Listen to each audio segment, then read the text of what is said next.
నాడు మాకు సర్జరీ ఉంది. ఆ సర్జరీలో అంతా నార్మల్‌గా ఉంటేనే సర్జరీ చేస్తారు. అంటే ఆయన షుగర్ లెవెల్స్ పెంచి వేరే టాబ్లెట్స్ పెట్టి ఇచ్చారు. అది నార్మల్ అయిపోయింది. నార్మల్‌గానే ఇంటికొచ్చేసాము. ఆ! ఎందుకో ఏమో అనిపిచ్చింది. మొత్తానికి నెల్లూరుకి మార్నింగ్ 4:00కి నెల్లూరుకి స్టార్ట్ అయిపోయాం. ఏమైందో మా తమ్ముడికి ఎందుకట్లా ఫ్రీక్వెంట్‌గా షుగర్ లెవెల్స్ పెరుగుతున్నాయి. బీపీ పెరుగుతుంది. అట్లా కంటిన్యూయస్‌గా పెరుగుతుందని జెప్పేసి దానికంటే ముందుగా ఈసీజీ ఇంకా 2డీ ఎకో అన్నీ తీపిచ్చాం. తీపిస్తే అన్నీ నార్మలే వచ్చాయి. సో, నార్మల్ వచ్చాయనే దాంతో ఇంకెప్పుడు హార్ట్ గురించి ఆలోచించలేదు. ఇంకా వేరే ఆర్గాన్స్ గురించి గూడా ఆలోచించలేదు. ఎందుకంటే ఫస్ట్ డయాబెటిక్ ఉన్న వాళ్ళకి ఫస్ట్ ఆహ్, పొయ్యేదే కన్ను. దెన్ తర్వాత ఆహ్, కిడ్నీ. సో, ఇట్లా కిడ్నీ లెవెల్స్ అవి చూసాము. అవి గూడా నార్మల్ ఉన్నాయి. మొత్తం అన్నీ నార్మల్ ఉన్నాయి. ఒక కన్నుదే. సో, కన్నుకి ఇంత ఇంక్రీజ్ అయితుంది అని చూస్తే దానికంటే డాక్టర్ చెప్తున్నదేందంటే తనకి చిన్నప్పటి నుంచే రెటినల్ ప్రాబ్లమ్‌తో ఉన్నది. తను బై బర్త్‌లోనే కన్నుకి చాలా తక్కువ ఫ్లో అనేది జరుగుతుంది ఆ నర్వ్‌కి అని చెప్పారు. So, okay. అది గూడా చిన్నప్పుడిదే. సో, ఇప్పుడు డయాబెటిక్ వల్ల కన్నుకి ప్రాబ్లమ్ కాదు. అది నార్మల్‌గానే ఉంటుంది. ఇప్పుడు డయాబెటిక్ పెరగటంతో కొంచెం ఎక్కువయింది. విజన్ తగ్గడం అవన్నీ. ఓకే. దాని తర్వాత ఒక్కొక్కటి కన్క్లూషన్‌కొచ్చినాం. సో, ఎందుకు ఇంత షుగర్ పెరుగుతుంది? ఓకే. తను తీసుకుంటున్న ఫుడ్ గాని, తను చేస్తున్న ఎక్సర్‌సైజ్ గాని ఏది గూడా మా డ్యాడీ కంటే చాలా చాలా ఫ్రీక్వెంట్‌గా అంటే చాలా స్ట్రిక్ట్‌గా తను ఫాలో అవుతారు. మా డ్యాడీ మళ్ళీ అన్నం తింటారు. అన్నీ చేస్తారు మా డ్యాడీ. కానీ మా డ్యాడీకి షుగర్ పెరగదు, బీపీ పెరగదు. అసలు ఏమి చేయకుండా అన్ని డయట్‌లో ఉండి అన్ని నార్మల్‌గా ఉంటున్న ఆమెకి షుగర్ పెరగటము, బీపీ పెరగటం ఇట్లా జరుగుతుంది. ఎందుకనేసి అది ఒకరోజు మా తమ్ముడు నెల్లూరుకి తీసుకుపోవడం జరిగింది. తీసుకపోతే అక్కడ ఎందుకిక్కడ ఇట్లా అబ్‌నార్మల్ ఒస్తుంది. ఒక్కసారి యాంజియో చేయించాలని జెప్పారు. ఇంగ స్టార్ట్ అయిపోయింది మాకు భయం. యాంజియో ఎప్పుడు చేస్తారంటే ఏదన్నా అబ్‌నార్మల్ ఒచ్చి ఏమన్నా బ్లాక్స్ ఉంటే అది అప్పుడు యాంజియో చేస్తారు. నార్మల్‌గా ఏంటంటే మా మామగారికి, మా మమ్మీకి ఇద్దరికి హార్ట్ ఎట్లుంటదంటే వేరేలాగా అంటే మనలాగా గాకుండా కొంచెం, కొంచెం అబ్‌నార్మల్‌గా అంటే కొంచెం వేరేలాగా ఉంటదనమాట వాళ్ళకిద్దరికీ హార్ట్. వాళ్ళు అట్లనే పుట్టారు. సో, అట్లుంది. సో, ఎప్పుడు రిపోర్ట్స్ చూసినప్పుడు గూడా 2డీ ఎకో నార్మల్ ఒస్తది. ఈసీజీ మాత్రం అబ్‌నార్మల్ ఒస్తది. అది జనరల్‌గానే జరుగుతదంట. ఎందుకంటే చాలా ఇయర్స్ డయాబెటిక్ ఉన్న వాళ్ళకి అది నార్మల్‌గానే జరుగుతదంట. సో, దానికి మేము లైట్ తీసుకున్నాము. ఇంకోటేందంటే ప్రతిసారి జూసినప్పుడు నార్మలే వస్తుంది గదా! అని కామ్‌గా ఉండిపోయినాం. ఇంకా స్టార్ట్ అయింది మా మమ్మీకి డైజెషన్ ప్రాబ్లమ్. మేమేమనుకుంటున్నామంటే అది గ్యాస్ ప్రాబ్లమ్ గదా! సో, అందుకు తను ఇబ్బంది పడుతుంది. అందుకోసం ఆహ్, ఆహ్, అదేంది డైజెషన్‌కి సంబంధించిన టాబ్లెట్స్ తీసుకురావటము, లేకపోతే తనని డాక్టర్ దగ్గరికి తీసుకురావడము, వాళ్ళు ప్రిస్క్రైబ్ చేసిన టాబ్లెట్స్ ఏసుకోవడం ఇవన్నీ జరుగుతున్నాయి. అయితే మొత్తానికైతే హార్ట్ అనే ఆలోచన రాలేదు. వన్స్ నెల్లూరుకి తీసుకుపోయిన తర్వాత వాళ్ళు చెప్పడంతో ఇది అబ్‌నార్మల్ వచ్చింది. కంపల్సరీ యాంజియో చేయించాలా అని చెప్పారు. సో, 1 వీక్ అంతా ఆలోచించాము. సో, యాంజియోకి కావాల్సిన పైసలన్నీ రెడీ చేసుకున్నాము. వచ్చాము యాంజియో చేయించుకున్నాం. చేయించుకున్న అప్పుడు డాక్టర్ చెప్పారు చిన్నప్పటి నుంచి తన హార్ట్ చాలా వీక్. ఇంకోటి మమ్మీ ఏందంటే చాలా వీక్. నార్మల్‌గానే తను వీక్. హార్ట్ ఇంకా వీక్ అయిపోయింది. ఏంటంటే తనకి ఒకటి 100% బ్లాకు, ఇంకోటి 70, ఇంకోటి 90% బ్లాక్‌లో ఉంది. సో, ఇప్పుడు ఏం చేసినా కష్టమే. మేము అడిగిందేందంటే 2 ఆప్షన్స్ ఇచ్చారు డాక్టర్. ఒకటి టాబ్లెట్స్‌తో, ఇంకోటి బైపాస్‌తో. బైపాస్ అంటే చాలా విన్నాము ఏంటంటే బైపాస్ చేస్తే అది మన చేతుల్లో లేదు. ఎయిదర్ పర్సన్ ఉండటమో లేకపోతే ఉండకపోవచ్చు బైపాస్ చేస్తే. ఎందుకంటే ఓపెన్ హార్ట్ చేస్తారు కాబట్టి. సో, మేము అడిగాము ఇట్లా టాబ్లెట్స్‌తో ఏమన్నా చేయొచ్చా డాక్టర్ గారు అంటే, ఆయన చూపించిన ఒక యాంజియో రిపోర్ట్ ఆ వీడియోలో చూపించిన ప్రకారంగా చూస్తే, అస్సలు మిగతా ఆర్గాన్స్‌కి పోవాల్సిన సప్లై జరగట్లేదు. మిగతా ఆర్గాన్స్‌కి, లంగ్స్‌కి గాని, కిడ్నీకి కానీ సప్లై ఏదైతే అయితున్నాయో ఆ నర్వ్స్ ఏవి ప్రాపర్‌గా తీసుకోవట్ల. ప్రాపర్‌గా పంప్ అవ్వట్లేదు బ్లడ్ నుంచి. ఇంగ చెప్పారాయన ఖచ్చితంగా బైపాస్ జేసుకోవాలా. ఒకవేళ టాబ్లెట్స్ తీసుకోవాలన్నా కూడా అది గూడా మన చేతుల్లో లేదు. ఎయిదర్ అది బతకచ్చు లేకపోతే కాకపోవచ్చు.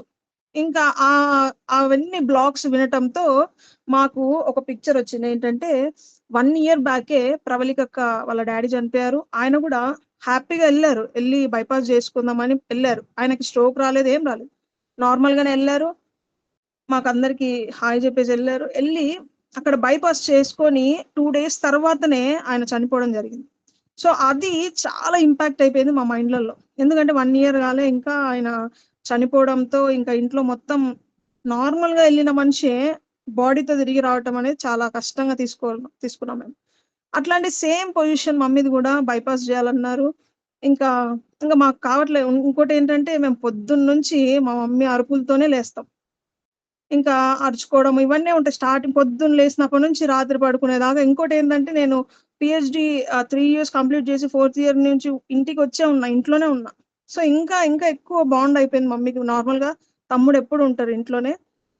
నేను హాస్టల్‌లోనే ఉన్నాను. కానీ ఈ కొన్ని డేస్‌లో ఈ 2, 3 ఇయర్స్ గ్యాప్‌లోనే చాలా ఇంకా పూర్తిగా మమ్మీ కన్నుకి సర్జరీ చేయించుకోవడంతో మమ్మీ పూర్తిగా బెడ్ మీదనే కూర్చోబెట్టి అన్నీ చేసేదాన్ని నేనే. దాంతో నాకేమైపోయిందంటే ఇంక పొద్దున్నుంచి మమ్మీతోనే. పొద్దున్న లేపడం మమ్మీయే, తను పడుకునేటప్పుడు గూడా మమ్మీయే, ఫోను జూసేటప్పుడు మమ్మీ అరుపులే. ఇవన్నీ.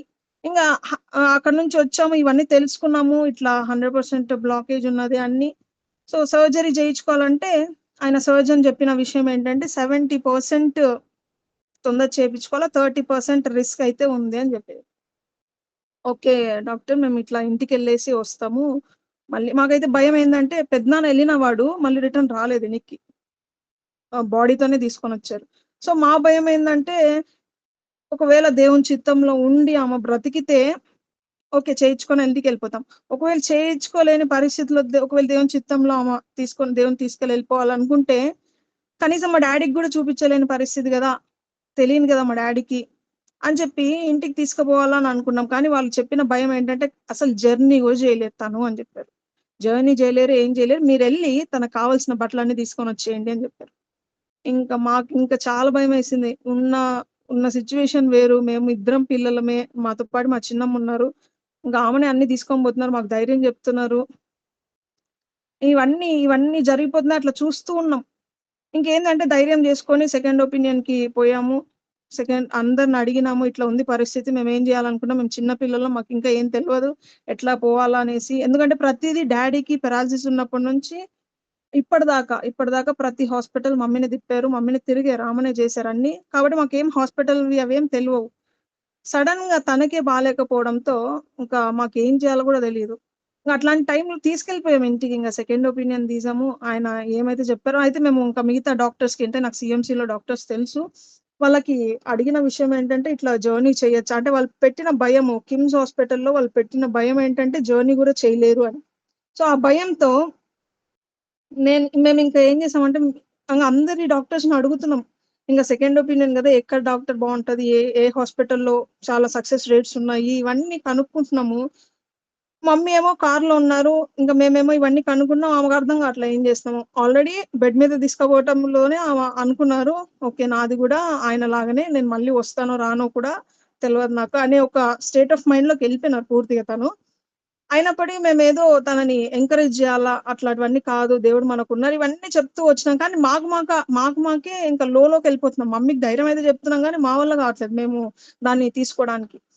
మొత్తానికైతే సీఎంసీలో అడిగినాము. వాళ్ళు వెంటనే రమ్మని జెప్పారు. ఒకవేళ జర్నీ జేయడంలో ఏమన్నా ప్రాబ్లమ్ అయితదా? ఎందుకంటే వాళ్ళు అట్లా జెప్పేసారు. మాకేమన్నా ప్రాబ్లమ్ అయితదా? అంటే ఒక టాబ్లెట్ జెప్పారు. ఆ టాబ్లెట్ నుంచి యేసుకుంటూ వచ్చాము. మొత్తానికైతే కడపకి చేరిపోయినాం. నెల్లూరు నుంచి కడపకొచ్చేసాం. మళ్ళీ కడప నుంచి హైదరాబాద్‌కి అంటే జర్నీ చేయకూడదు గదా! ఫ్రీక్వెంట్‌గా అంత జర్నీ చేస్తే ఏమన్నా అయితదేమో అని జెప్పేసి, ఆ రోజు రాత్రి ఇంట్లో స్టే చేసేసి, ఇంగ ఆ టైంలో మమ్మీకి ఆల్రెడీ యాంజియో చేశారు గదా! చెయ్యికంతా అది సెడేషన్ ఉంది. ఇంకా ఏం జెప్తుందంటే, "ఇదో నా చీరలన్నీ నువ్వే పెట్టు" ఇంగ తను లేని టైంలోటివన్నీ నాకు జెప్పేస్తుంది. "నా చీరలన్నీ నువ్వు పెట్టుకో, జాగ్రత్తగా చూసుకో డ్యాడీని, తమ్ముడిని జాగ్రత్తగా చూసుకో" ఇవన్నీ జెప్తుంది నాకు. నాకు ఇంకా భయమేసింది. ఓహ్!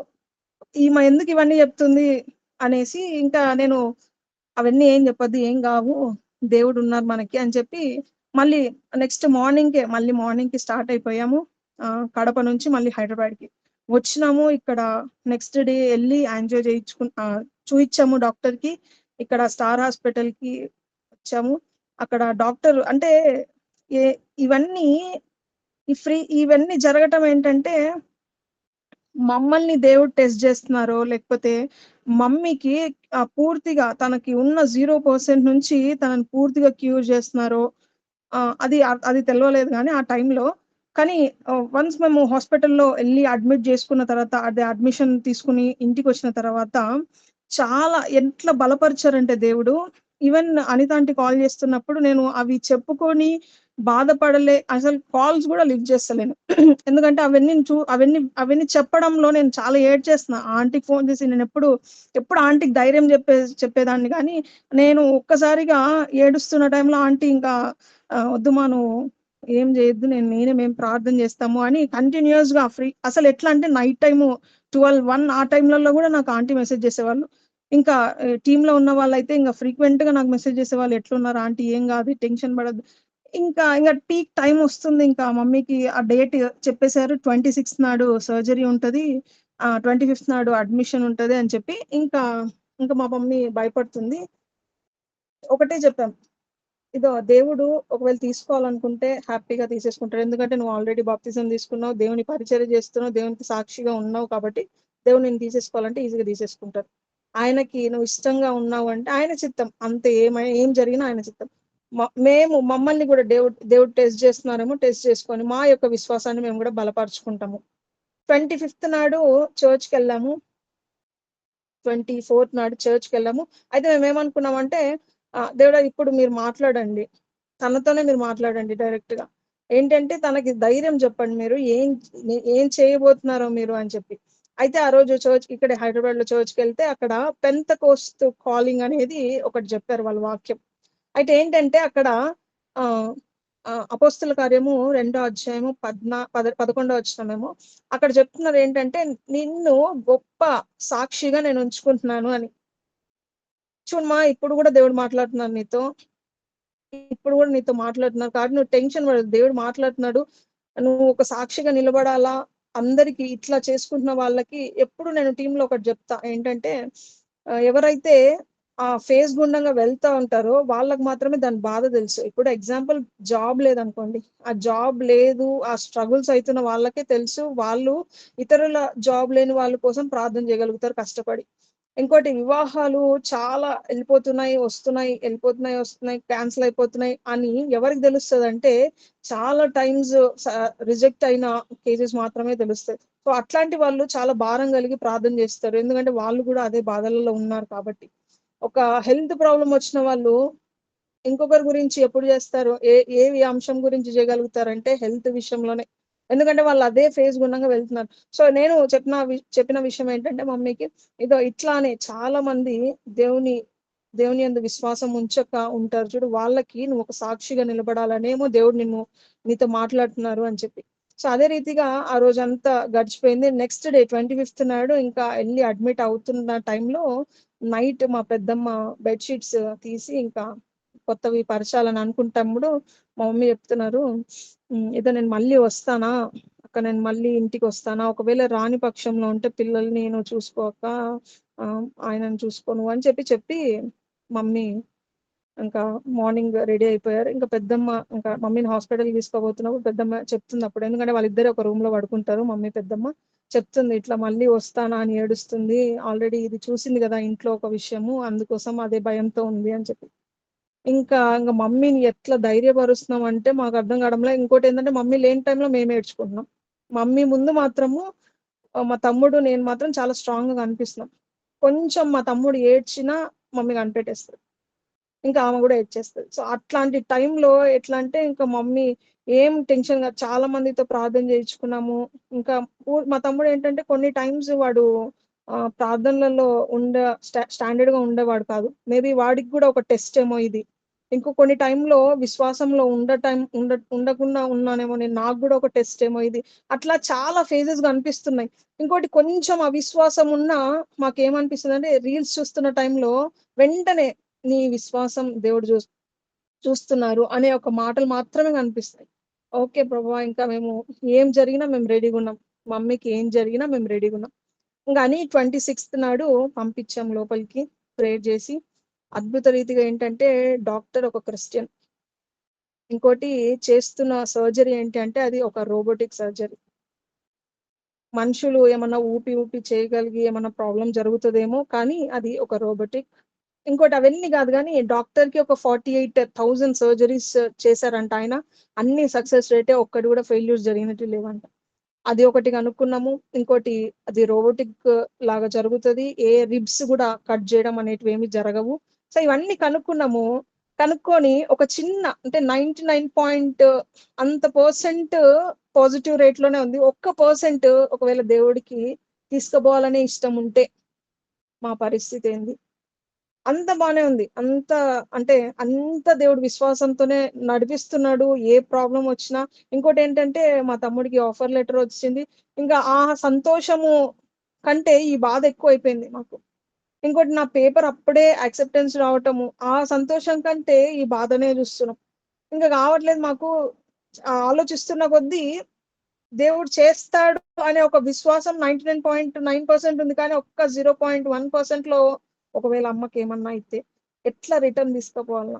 ఇంకా మేము ఎట్లా బ్రతకాల? పంపించాం లోపలికి. మొత్తానికి 1:00కి ఆ టైంలో అవుతుంది, అది కంప్లీట్ అయిపోతుంది అని చెప్పి. ఇంకా ఆ టైంలో కూడా టెన్షన్, కొంచెం ఏమన్నా ఆ మెషిన్ కొంచెం ఏమన్నా రాంగ్ గా జరిగితే ఏంది పరిస్థితి? కొంచెం ఎక్కడన్నా ఆ నర్వ్స్ సరిగా పెట్టకపోతే ఏంది పరిస్థితి?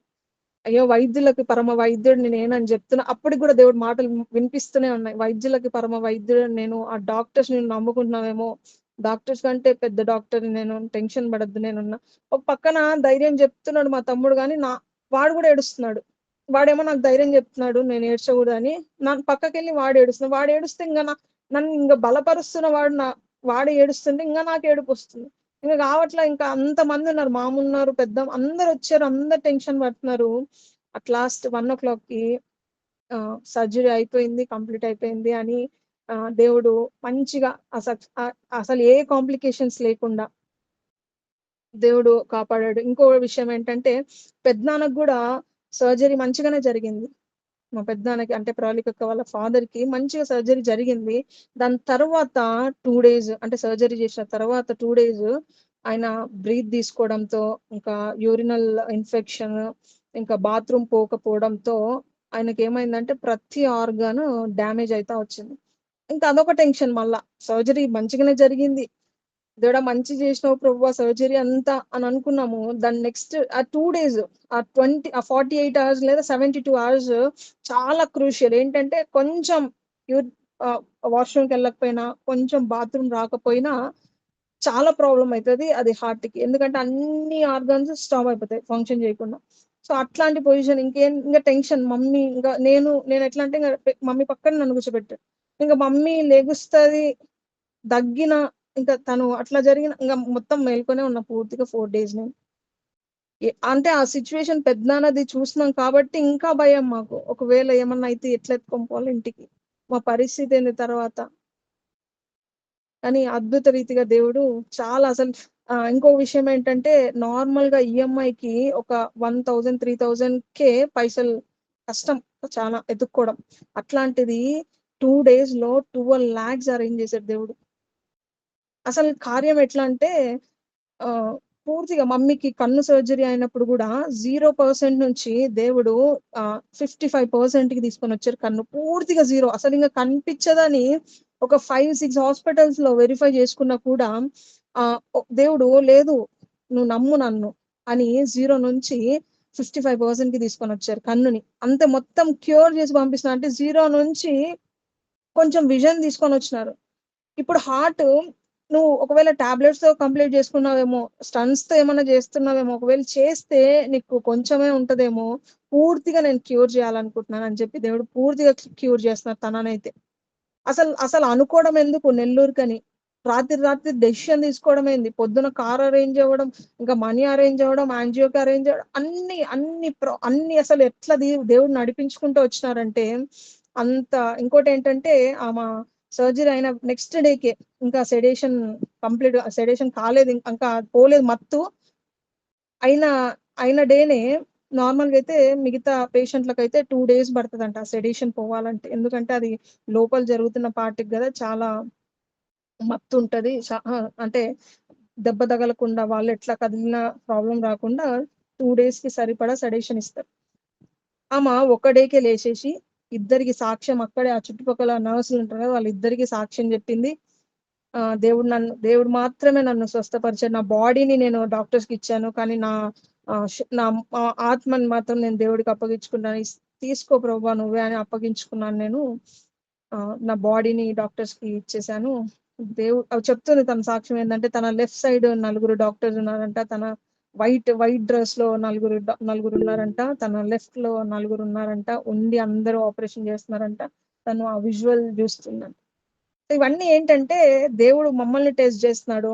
మమ్మీని ఒక సాక్ష్యంగా నిలబెట్టుకుంటూ, ఇంకా ప్యూర్‌నెస్ అంటే విశ్వాసం ఇట్లుంటది. నన్ను నమ్ముకుంటే విశ్వాసం ఇట్లుంటది అని ఒక ప్యూరిఫికేషన్ చేస్తున్నాడు మా ఫ్యామిలీనంతా అని నాకు అనిపించింది. సో, ఒక విషయాన్ని చెప్పి నేను చెప్తాను. ఒక వాక్యాన్ని చెప్పి జాన్ చాప్టర్ 11 యోహాను 11వ అధ్యాయము 25వ వచనం ఆ టైంలో నాకు అనిపించిన వాక్యం అన్నమాట ఇది. జాన్ యోహాను 11వ అధ్యాయము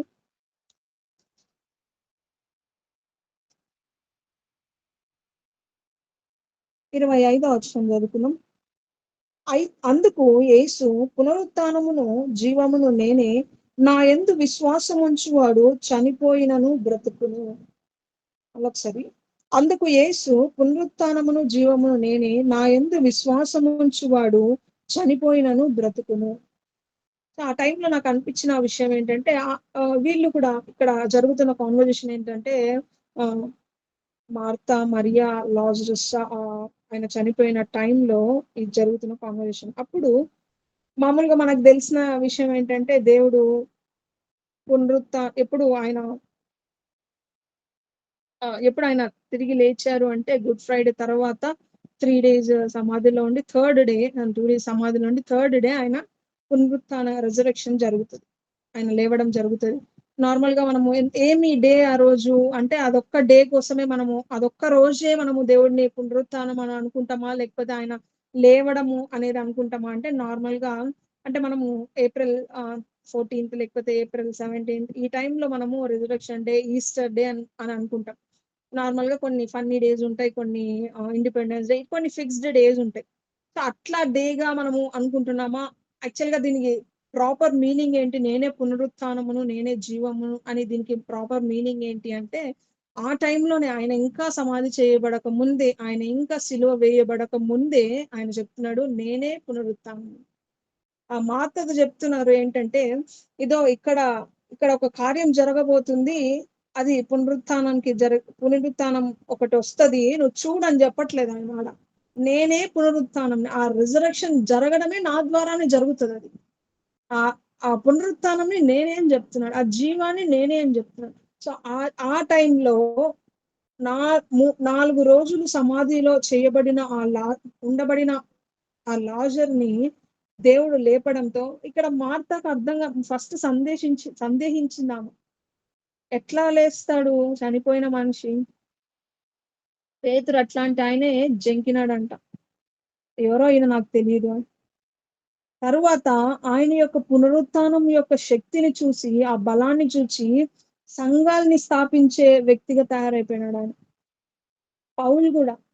ఆయన సౌలుగా ఉన్న టైంలో ఆయన ఎవరైతే ప్రార్థన చేస్తుంటారో, ఎవరైతే దేవుని స్తుతిస్తారో అట్లాంటి వాళ్ళని హింసిస్తూ, వాళ్ళని కొడుతూ, లాక్కొని పోతూ, చీరల్ని చించుతూ ఎట్లా మనుషుల్ని హింసిస్తున్నాడు. వన్స్ దేవుడి యొక్క పునరుత్థానం యొక్క శక్తిని చూడడంతో ఆయన పౌలుగా మారి ఎంత మందికి సువార్త చెప్తాడు.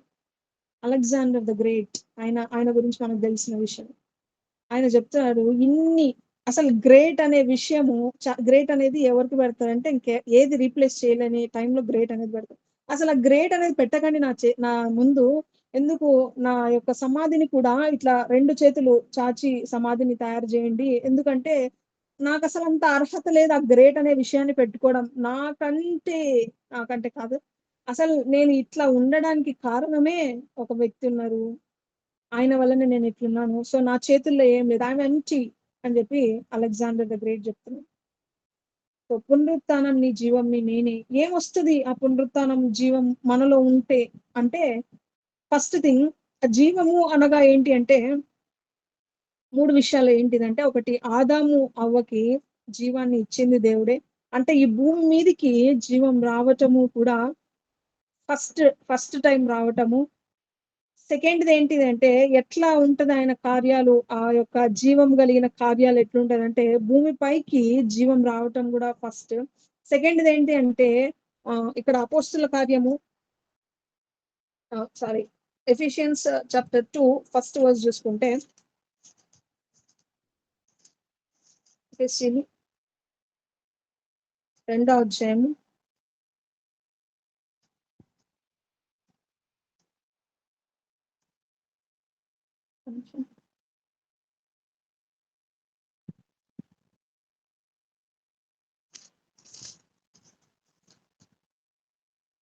ఎఫెసీయులు రెండో అధ్యాయము ఒకటో వచనం చూసుకోండి. మీ అపరాధముల చేతను పాపముల చేతను మీరు చచ్చిన వారై ఉండగా ఆయన మిమ్మును క్రీస్తుతో కూడా బ్రతికించెను. సో ఆయన జీవం ఎట్లుంటదంట, చనిపోయిన వారిని బ్రతికిస్తదంట. సో జీవం ఏం చేస్తదంటే ఫస్ట్ థింగ్ ఏంటి అంటే భూమి మీదకి ఒక అంటే ఒక మనిషి పుట్టాలి అంటే కారణం ఆ జీవం. సెకండ్‌ది ఏంటి అంటే ఎవరైతే పాపములలో పడి చచ్చిపోయిన వారుంటే బ్రతికించాల్సింది కూడా ఆ జీవమే. పాపంలోంచి బ్రతికించాలి అంటే జీవమే. థర్డ్ థింగ్ ఏంటంటే జాన్ చాప్టర్ 3 16th వర్స్ చూసుకుందాం. యోహాను 3వ అధ్యాయము 16వ వచనం చూసుకుందాం. దేవుడు లోకమును ఎంతో ప్రేమించెను కాగా ఆయన తన అద్వితీయ కుమారునిగా పుట్టిన వాని యందు విశ్వాసం ఉంచు ప్రతి వాడు నశింపక నిత్య జీవము పొందినట్లు ఆయనను అనుగ్రహించెను. అంటే నిత్య జీవంలో ఉన్నప్పుడు నిత్య జీవం అంటే ఒక భూమి మీద ఉన్నప్పుడే కాదు, ఇంకొకటి ఒక పాపం చేసి నువ్వు పశ్చాత్తాపపడి దేవునిలోకి రావటమే కాదు, నిత్య జీవం అంటే పరలోకానికి వెళ్ళినప్పుడు కూడా ఆయన జీవం మనకు అవసరం. సో ఎందుకు నేనే పునరుత్థానాన్ని, నేనే జీవంని అని చెప్తున్నారంటే ఆయన లేకపోతే ఆ యొక్క జీవం లేకపోతే మనము భూమి మీద ఉండలేము. మనము పాపం చేసి మళ్ళీ రిపెంట్ అయ్యి ఆయన దగ్గరికి రాలేము. నిత్య జీవంలో కూడా మనకి ఆప్షన్ ఉండదు. ఇవి ఇవి ఇవి పునరుత్థానమును జీవమును నేనే అని చెప్తున్నారు దేవుడు. సో ఆయన యొక్క పునరుత్థానము మనందరికి చాలా అవసరం. ఏంటిది ఎందుకు అవసరము అంటే మనలో మార్పుని తీసుకొని వస్తాయి ఆ పునరుత్థానం. ఎట్లా మార్పుని తీసుకొని వస్తాయి అంటే లాజర్‌ని మార్తాకి ఉన్న సందేహాన్ని ఆమె ఏమనుకోయింటదో అంటే ఎట్లా బ్రతుకుతారో ఆల్రెడీ 4 రోజులు చచ్చిపోయి పడిపోయినారు. ఆ సందేహాన్ని పోగొట్టాలి. సో ఆ మార్పు తీసుకురావాలి అంటే ఇంకొకరికి మనం సాక్షిగా ఉండాలి అంటే ఆ కార్యం జరగాలి అక్కడ. దేవుడి యొక్క కార్యం అంటే ఆ మార్పు జరిగితే ఆమె ఇప్పుడు ఎంతమందికి సాక్ష్యం చెప్పింటదో. సో అట్లాంటి మార్పు ఎప్పుడొస్తది అంటే ఎప్పుడైతే ఆ యొక్క పునరుత్థానం మనలో ఉంటే. పునరుత్థానం అంటే ఏదో ఒక ఈవెంటో లేకపోతే ఒక డేకి సంబంధించింది లేకపోతే ఒక ఈస్టర్ రోజు జరగాల్సిన విషయం ఒకటి కాదు పునరుత్థానం అంటే. పునరుత్థానం అంటే ఎవ్రీ డే మన యొక్క బ్లడ్‌లో ఫ్లో అయితూ ఉండాలంట పునరుత్థానం. ఎందుకంటే ఆ పునరుత్థానం ఎవరు అంట, దేవుడంట. పునరుత్థానమును నేనే. ఒక మనిషి పునరుత్థానంగా నిలబడినారు. ఎవరు ఆ మనిషి అంటే మనుషులందరూ ఉండొచ్చా అట్లా? ఇప్పుడు ఎగ్జాంపుల్ మనము ఎవరినన్నా ఎవరినన్నా అంటే మా పెద్దనాన్న ఎగ్జాంపుల్ మా పెద్దనాన్నే నేను నా నోటితో ఆయనను లేపగలుగుతానా మరణించిన ఆయనని? లేపలేం. మనకంత సీన్ లేదు. అట్లాంటిది ఆయన యేసుక్రీస్తు ఏం చేస్తున్నాడంటే ఆయన 4 రోజులు సమాధిలో ఉన్న ఆయనని లేపుతున్నారు. సో ఆయనకి మాత్రమే అథారిటీ ఉంది. ఆయనకు మాత్రమే ఆ పని చేయడం ఉంది. మిగతా వాళ్ళు మనం ఏమనుకుంటామంటే వాళ్ళ దేవుళ్ళు అవే చేస్తున్నారు కదా! ఆ బొమ్మలు అవే చేస్తున్నాయి కదా! మనం కూడా ఇట్లనే ఉన్నాం కదా! సమాజంలో మనమే బ్రతుకుతాం. కానీ మనకి మనకి అంటే క్రైస్తవులంగా ఉంటున్న మనకి ఏంటంటే ప్రాముఖ్యమైన విషయం ఏంటంటే మనకి దేవుడు ఎట్లున్నాడంట సజీవుడిగా ఉన్నాడు. ఆయన పునరుత్థానంగా ఉన్నాడు. సో మనం ఎన్ని బాధలు పడినా, ఎన్ని కష్టాలలో ఉన్నా వెంటనే రెస్పాండ్ అయ్యే మొట్టమొదటి వ్యక్తి, లాస్ట్ వ్యక్తి ఎవరంటే ఆయనే. వెంటనే రెస్పాండ్ అవుతారు. మనం ఏమన్నా కొంచెం బాధలో ఉండి ప్రభువా అంటే చాలు వెంటనే రెస్పాండ్ అవుతారు. సో అట్లాంటి పునరుత్థానంని మనం ఎట్లా పెట్టుకోవాలంటే మన బాడీలో ఆ యొక్క నర్వ్స్ లో ఫ్లో అవుతూ ఉండాలంట. అదే కదా చెప్తున్నారు, వాక్యం ఎట్లుండాలంట, మన నోట్లలోనే ఉండాలంట, అది మనలో ప్రవహించాలంట. సో అట్లాంటి పునరుత్థానాన్ని, జీవంని దేవుడు మనకి ఇస్తారంట. సో అది మనము మనలో ఉంచుకుంటే మన యొక్క విశ్వాసం స్ట్రాంగ్ గా ఉంటుంది. సో ఆ యొక్క విశ్వాసం స్ట్రాంగ్ గా ఉండాలి అంటే మనము పునరుత్థానాన్ని లోపల పెట్టుకోవాలి. సో దేవుడు ఈ సాక్ష్యాన్ని, ఇంకా ఈ యొక్క వాక్యాన్ని దేవుడు ఆశీర్వాదకరంగా ఉంచడానికి మనం ప్రార్థన చేసుకున్నాం.